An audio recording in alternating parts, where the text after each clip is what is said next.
લોકોના ઘરમાં લોકો સોનું હંટારે, ચાંદી હંટારે, પૈસા હંટારે, જ્યારે મારી મમ્મી મારા ઘરમાં શું હંટારે ખબર? જો તમને બતાવું. ટાટા ટાટા રિયો.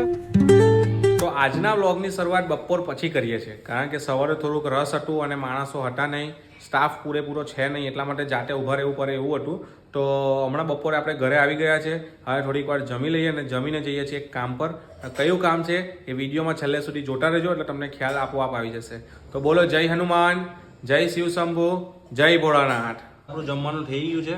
ખોડા દાળભાત, કઢી અને કોબીજ દાણાનું શાક. મમ્મીએ તો ગરમ ગરમ ઉકાળી નાખી છે આપણી કઢી. મારી મમ્મી ઊંઘે બેઠા બેઠા, જાગે છે. હા તો આવે જ ને ભાઈ. કેટલા વાગ્યા? 3 વાગ્યા. 3 વાગે પણ આટલું ગરમ ગરમ ખાવાનું મળવું એ બહુ મોટી વાત કહેવાય. તો મમ્મી થેન્ક યુ. વેલકમ કે તો વેલકમ. તો ઘણી બધી જગ્યાએ ફરવા છતાં અમને અમારી ઓનલાઈન સેલિંગની પ્રોડક્ટ મળી નથી. હવે જોઈએ કે ઘરે જઈને ઓર્ડર કેન્સલ કરવો પડે છે કે શું થાય છે. તો અમે આવી ગયા છે તવેલા પર. એક માતાના દર્શન કરીને બીજી માતાને ખવડાવે, એટલે કે તાપી માતાના દર્શન કરીને અમારી ગાય માતાને ખવડાવે. જો આ ગાજર લઈ ગયા મસ્ત. ઘણા સમય પછી આપણને લાલ ગાજર મળ્યા છે, બાકી કેસરી ગાજર મળતા હતા. તો આપણે બી ખાઈએ અને ગાય માતાને બી ખવડાવીએ. રોજ એ પુણ્યનું કામ કરતા રહેજો. એક વાછરડો બહુ મસ્ત છે, જો હમણાં જન્મ થયો લાગે છે, બહુ જોરદાર છે. સૌથી કા વધારે જો મારી ફેવરિટ હોય ને તો આ મારી એક ગાય છે. જો તમને બતાવું, આ મારી ગાય મસ્ત. ફેવરિટ તો બધી જ છે, પણ કેવું કે આ ગાય છે ને એકદમ શાંત સ્વભાવની છે. તમે ગમે એટલો હાથ ફેરવો કોઈ વાંધો નહીં. જો આ ચાટવા લાગશે થોડીક વારમાં. જો એને ખવડાવો ને ભાઈ ચાટવા લાગે. મને કોઈ વસ્તુની કોઈ માથા મારવાની કોઈ જરૂર નથી, એટલે મને બહુ ગમે આ.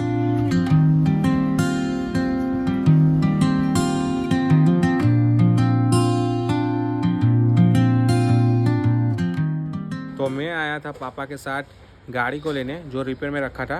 तो पापा को छोड़ दिया है, पापा गाड़ी लेके आ रहे हैं और मैं जा रहा हूँ दूसरे काम के लिए. લોકોના ઘરમાં લોકો સોનું હંટારે, ચાંદી હંટારે, પૈસા હંટારે, જ્યારે મારી મમ્મી મારા ઘરમાં શું હંટારે ખબર?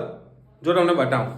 માટલા ઉપર માટલું ને માટલામાં લસણ. જો છે ને, તો આનો હું રાસ છે તે તો મને બી નથી ખબર. જો તમને ખબર હોય તો કોમેન્ટ કરજો. બાકી હું હમણાં થોડીક વાર ઝપકી મારી લઈએ. સાંજે દુકાને જવાનું છે, સ્ટાફ છે નહીં, એટલે કામ જાતે જ કરવાનું છે. તો થોડોક રેસ્ટ લઈ લઈએ. બસ હવે હું ઉઠી ગયો છું અને ફ્રેશ થઈ ગયો છું. તો હવે જમી લઈએ આપણું સાત્વિક ભોજન. ચાલો તમને બતાવું શું બનાવ્યું છે. તો આ છે આપણા દૂધીના મુઠિયા અને આ છે આપણું દૂધ. જમીને જ હું બહાર જ નીકળતો હતો કે ઠંડી કે મારું કામ. મેં કીધું હા બેન તારું કામ, એટલે આપણે જેકેટ પહેરી લીધું શાંતિથી ચૂપચાપ. તો મોઢું ફ્રેશ કરવા માટે આપણે ખાઈ લઈએ 1-2 બદામ, અને બદામની ડબ્બી પાછી આપણે મૂકી દઈએ એના સેટઅપ પર. તો આ આપણા ભાઈની એક ફેમ છે, જો તમને બતાવું. આ આપણા એક ભાઈની ફેમ છે, એમણે પણ પ્રોડક્ટ શૂટનું ચાલુ કર્યું છે, તો એની ફેમ આપણે એડજસ્ટ કરી દીધી પાછી. બદામ ખાઈને મોઢું પણ ફ્રેશ કરી દીધું છે. આ જ રીતે અમારો વ્લોગ જોતા રહેજો, અને વ્લોગ જો પસંદ આવે તો ચેનલને સબસ્ક્રાઈબ કરવાનું ભૂલતા નહીં. લાઈક કરો, શેર કરો, ઠોકી દો એની માને. હવે મળીએ આવતા વ્લોગમાં.